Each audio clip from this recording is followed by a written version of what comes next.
Se désodoriser les aisselles, c'est le premier réflexe du matin après la douche. Enfin, quand on se douche. Chaque jour, 327 000 déodorants sont vendus en France. L'an dernier, on en a acheté 173 millions.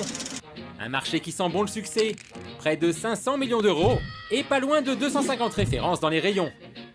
Habits en bombe, en stick, en crème, efficacité 48 heures, 72 heures, invisible, anti-humidité, anti-picotement, anti-trace blanche, anti-trace jaune, antisocial. Enfin, anti-tout, quoi. Bref, il y en a tellement que quand on met le nez dedans, on s'y perd un peu. Ça tombe bien, en octobre dernier, UFC Que Choisir a fait une étude sur la question. Ils ont testé une vingtaine de produits différents sur des cobayes avec des experts renifleurs. Et là, on compatit parce que ça devait pas être marrant tous les jours. Mais avant de nous mettre au parfum sur leur étude, il y a déjà un truc de base à savoir sur le déo. Déjà, la question à se poser, c'est est-ce que vous savez si vous avez chez vous un déodorant ou un antitranspirant? Parce qu'en fait, on peut faire un petit sondage très rapide et finalement, personne ne sait trop bien. Ah ouais, c'est une bonne question ça. Bah du coup, la dame, elle nous a donné envie d'en faire un, de petit sondage. Quel genre de déodorant vous utilisez? J'en utilise pas. Une bille? Ah, j'ai jamais fait attention à ça. Des déodorants achetés dans des boutiques le plus bio possible. J'utilise un déodorant en spray. Et moi, je vous demande si vous utilisez en fait du déodorant ou de l'antitranspirant. Ah, C'est une bonne question. Écoutez, je vois pas trop la différence. C'est peut-être les deux. Vous connaissez la différence au moins ou... eh bien non, pas trop. Je pensais que l'un allait avec l'autre. Pour moi, il n'y avait pas trop de différence, mais bon. Donc je regarderai, puis demain, à la même heure, je vous dis si c'est un déodorisant ou un antitranspirant. Pas de souci. Rendez-vous demain alors. Voilà, rendez-vous demain, pas de souci. Bah ça va Alex, tu veux pas son 06 non plus. En tout cas c'est sûr, on ne sait pas vraiment ce qu'on a dans notre armoire de salle de bain. Alors comment on fait la différence? Il y a vraiment un moyen très très facile de savoir si on a un déodorant ou un antitranspirant. C'est qu'en fait, quand vous avez un antitranspirant, ils annoncent en général 48 heures. Enfin, ils annoncent toujours 48 heures. Et sauf exception, les déodorants, eux, annoncent 24 heures. Ouais, et puis il faut savoir lire aussi, parce qu'a priori c'est marqué dessus accessoirement. Et efficacité 48 heures, ça marche vraiment? C'est un argument marketing complètement stupide. Enfin, 48 heures, on est censé quand même faire un bain de toilette, je pense, tous les jours. Et un déodorant antitranspirant, ça doit protéger la journée, point final. Ouais, bah c'est déjà ça, hein, on citera personne. Le truc, c'est qu'en plus de masquer les mauvaises odeurs, comme un déodorant classique, l'antitranspirant, comme son nom l'indique, lutte contre la transpiration. Le secret, ce sont les sels d'aluminium. Un ingrédient miracle qui resserre les pores de la peau, c'est génial. Résultat, adieu les auréoles et vive le business. Car les antitranspirants, ça représente les 3/4 des ventes. Sur les étiquettes, ils appellent ça l'aluminium chloromachin. Ouais, ça c'est le nom scientifique. Bon, inutile de vous dire que pour l'environnement et la santé, vaut mieux éviter les bombes aérosols et leurs gaz un peu nocifs. Et sinon, toutes leurs belles promesses qui sentent bon le propre, c'est du flan ou pas? Alors, dans les promesses marketing, on a beaucoup de l'invisible, voilà, anti-trace blanche, ou bien alors, enfin toujours sur le même thème, for black and white, hein, voilà, vous pouvez, aucune trace sur les vêtements. Vous avez aussi ce très joli oser le noir. Bon, bah, précisément, là, nous avons fait ce test. On a effectivement des traces. Donc, si vous voulez, les promesses marketing, vraiment, il ne faut pas trop y croire. Vous en avez qui ne vont pas revendiquer d'être anti-trace, mais qui vont l'être. D'accord. D'autres qui revendiquent de l'être et qui ne le sont pas vraiment. C'est compliqué. Ah bah ouais, super, on est encore plus paumé maintenant.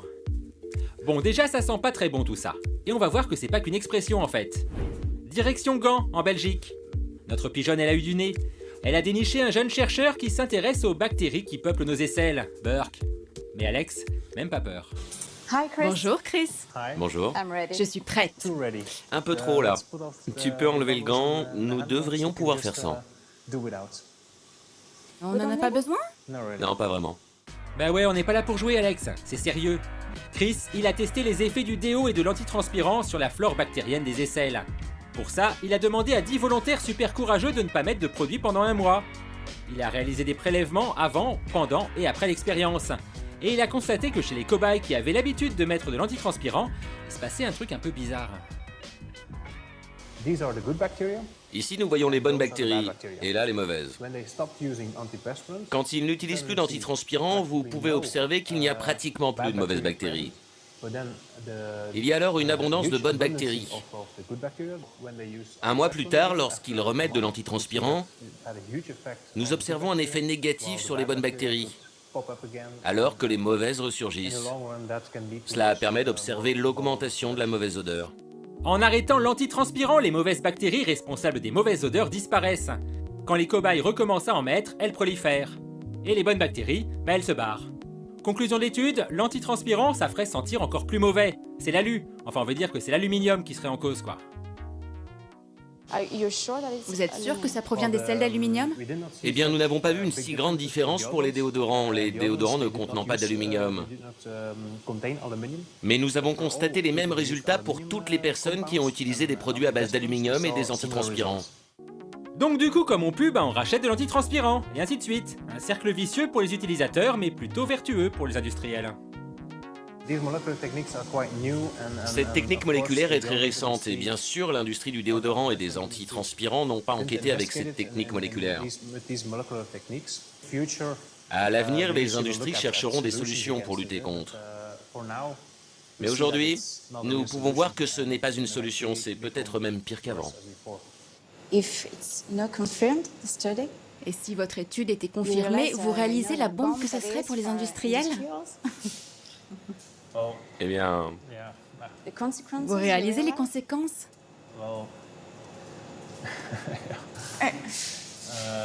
Honnêtement, cette question vous dérange? ah, je ne sais pas, c'est... Je sais pas quoi dire.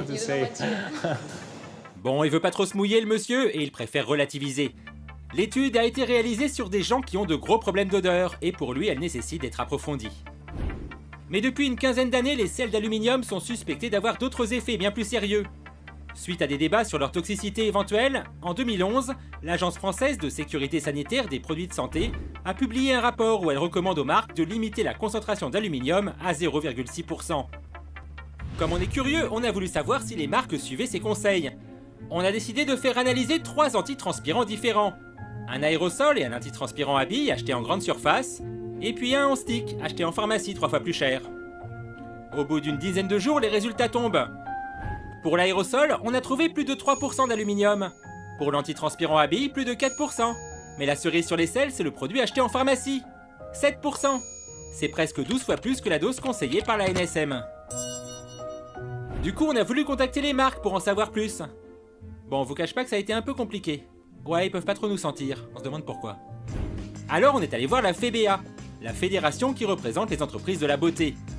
On a même rencontré la toxicologue qui accompagne les marques dans l'évaluation de la sécurité des produits. Et elle leur conseille pas de se limiter aux 0,6% d'alu, puisque c'est pas obligatoire, donc ils auraient tort de s'en priver. Et puis une telle dose pour elle, c'est comme ne rien mettre du tout. 0,6% d'aluminium, c'est pas suffisant pour assurer une efficacité du produit telle que l'attendent les consommateurs actuellement. Sinon, on va être considéré comme mensonger. Du coup, pour vous, cette recommandation n'est pas fondée? Scientifiquement, non. Au moins, ça a le mérite d'être clair, surtout que pour elle, à l'origine, le problème, il est ailleurs en fait. Je pense que à l'origine de cette réglementation, la question se posait plus en termes d'irritation. Et c'est pas pour le danger que ça pourrait présenter Écoutez, moi, à ma connaissance et de toutes mes connaissances scientifiques, il n'y a pas de risque pour le consommateur d'utiliser des antitranspirants avec des sels d'aluminium, non. Ah ouais, mais alors pourquoi le rapport préconise aussi de pas mettre d'antitranspirant après s'être rasé ou épilé? C'est une précaution notamment pour éviter les réactions d'inconfort, ça me picote, ça me gratouille. Ouais, ça pourrait picoter et gratouiller les os aussi. Et le système nerveux. Enfin, d'après le rapport. En Allemagne, une étude équivalente publiée en 2014 indique que rien qu'en mettant de l'antitranspirant au quotidien, on dépasse le taux de tolérance pour l'homme, et encore plus si on se rase avant. Le comité scientifique européen admet de son côté qu'on manque de données sur la pénétration de l'aluminium et il demande une nouvelle étude. Pourtant, il y en a une assez flippante qui a été réalisée en Suisse, à Genève. Ouais, donc on disait qu'on était allé à Genève. Là-bas, on a rencontré un cancérologue. Déjà, ça annonce la couleur. Pendant 3 ans, il a mené toute une série d'expériences in vitro que personne n'avait faites auparavant. Il a constaté qu'en exposant des cellules de glandes mammaires humaines à des sels d'aluminium pendant plusieurs semaines, on observe une altération de ces cellules, qui ressemble étrangement au comportement de cellules cancéreuses. Lorsqu'une cellule est en train de se transformer ou s'engage dans la voie de la transformation cancéreuse, elle se développe et elle forme des boules, des amas de cellules anormales. Et c'est exactement ce qu'on observe après avoir exposé les cellules mammaires normales à des sels d'aluminium.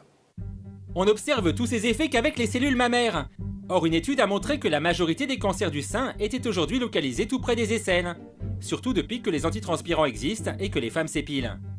Conclusion pour le professeur, les sels d'aluminium seraient un coupable potentiel pour expliquer l'épidémie des cancers du sein. Et sinon, les fameux 0,6%, on en parle? Nous, les concentrations qu'on a utilisées pour observer sont des concentrations qui sont bien en dessous des 0,6% autorisés.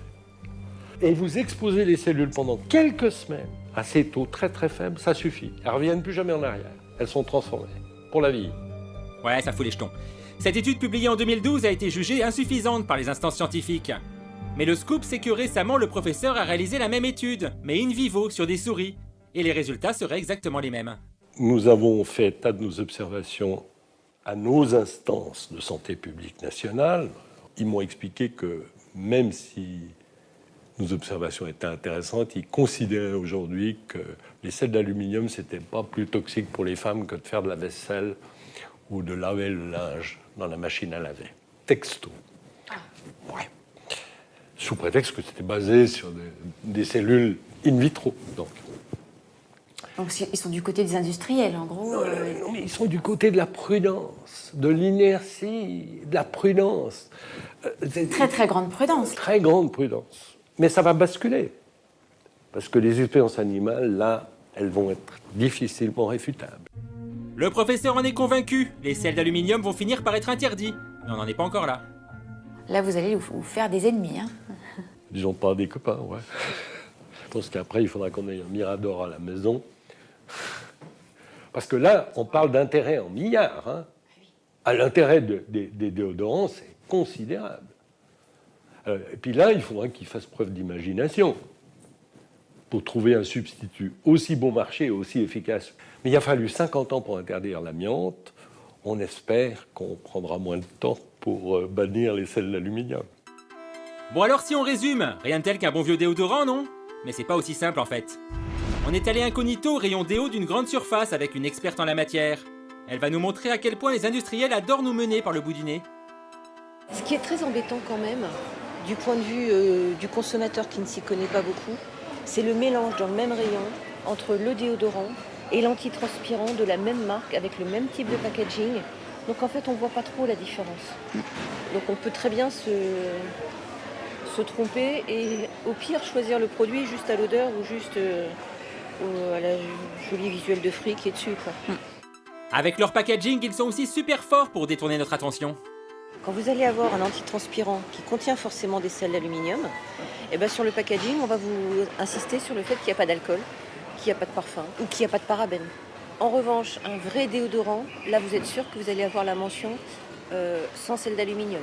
On va toujours insister sur ce qu'il n'y a pas dans le produit pour vous faire penser que du coup tout est bien, sans insister évidemment, ni même mentionner ce qui peut être un peu moins bien.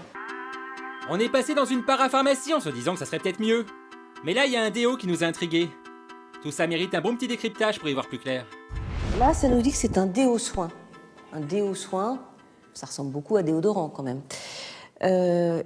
On nous dit qu'il a une efficacité de 48 heures, qu'il est fait pour les peaux délicates et sensibles, qu'il est régulateur, qu'il est sans alcool et qu'il est testé cliniquement. Et puis quand on regarde la liste des ingrédients, qu'est-ce qu'on voit? On voit qu'il y a de l'eau et des sels d'aluminium. Donc ça, c'est un vrai antitranspirant qui ne dit pas son nom. Et le consommateur qui va se contenter de regarder le devant de l'étiquette va se dire « Ok, j'achète un déodorant », alors qu'en fait, il est en train d'acheter un antitranspirant. Ouais, en gros, on peut pas se fier au nom du produit. Super. Du coup, on a voulu demander des comptes à la marque en question. On a appelé le service consommateur. Et pour eux, il n'y a pas de lézard. Mais alors, dans quel cas on dit que c'est un antitranspirant? C'est quoi la différence? C'est un choix marketing, madame, de la part des marques. C'est-à-dire? Il y en a qui appellent ça antitranspirant, il y en a qui appellent ça antiperspirant, il y en a qui appellent ça déodorant. Pourtant, le comité scientifique européen a indiqué dans son rapport que ça portait un peu trop à confusion tout ça. C'est pas parce qu'il y a un conseil qui a pointé le doigt dessus qu'on n'a pas le droit de les appeler comme ça. Pour l'instant, c'est une remarque qu'ont fait les experts et ça n'est pas encore réglementairement parlant tout à fait inscrit dans les textes. En attendant, on s'est dit qu'on trouverait notre bonheur en tapant dans le luxe. Dans ce magasin de produits cosmétiques, où les vendeurs se donnent des airs de pharmaciens, on a trouvé la crème de l'antitranspirant à 19 €. 5 fois plus cher qu'en grande surface. Bon, là aussi, on a trouvé de l'aluminium. Mais le vendeur, il est sympa, hein. Il a voulu nous rassurer. C'est fait par des dermatos, donc ça reste des produits vraiment relativement sains. C'est pour ça que l'aluminium, j'ai pas à m'inquiéter, quoi. Non, franchement, là, moi j'utilise, vous voyez, je vais hyper bien. Vous allez bien. Vous êtes en bonne santé. Ouais. Ouais, vous avez l'air radieux. Ah, ça va, n'en fais pas trop non plus, Alex. Sur son site, la marque ne cache pas qu'elle utilise des sels d'aluminium, bien au contraire. Ils expliquent même comment prononcer le mot chlorohydrate d'aluminium. C'est cool, ça. Mais ça explique pas pourquoi ça coûte 19 €. Pourquoi c'est aussi cher? C'est parce que c'est la marque? Non, et puis les produits, les ingrédients à l'intérieur sont plus luxueux qu'un déodorant que vous allez trouver en grande surface, qui lui peut être pas très bon, quoi. Ah, les ingrédients sont plus luxueux, ok. Elle en pense quoi, notre experte en déo, tiens? C'est un antitranspirant, alors qui contient une silicone qui n'est pas dangereuse pour la peau, mais qui est très peu biodégradable et dangereuse pour l'environnement, qui contient de la paraffinum liquidum, qui est en fait une huile minérale qui est dérivée de la pétrochimie, des sels d'aluminium, quelques texturants, un peu d'huile de ricin, mais alors vraiment pas beaucoup, un peu de talc, histoire de dire que ça peut absorber la transpiration. Ça, c'est pour l'argumentaire marketing, je pense. Et puis, un parfum à base d'huile essentielle qui apporte énormément d'allergènes. Alors, il a peut-être coûté un peu cher, mais c'est franchement pas celui que je recommanderais en premier. Bon, elle est diplomate, mais en gros, c'est pas le meilleur, quoi. Donc, en gros, le lieu d'achat, le prix, tout ça, bah, ça doit pas être un critère. Aujourd'hui, les marques proposent une alternative, sans sel d'aluminium. À la pierre d'Alain, genre le truc hyper naturel, quoi. Mais en fait, c'est quoi au juste la pierre d'Alain? Bah, on a posé la question à un chimiste. C'est une pierre qu'on retrouvait ou qu'on retrouve à l'état naturel. Il y a beaucoup moins de gisements qu'avant. Et donc, cette pierre d'Alain, il faut savoir que ça contient de l'aluminium, d'où son nom. Et vous avez beaucoup plus d'aluminium contenu dans de la pierre d'Alain que dans un antitranspirant classique, puisque vous appliquez directement à votre aisselle du sel d'Alain pur.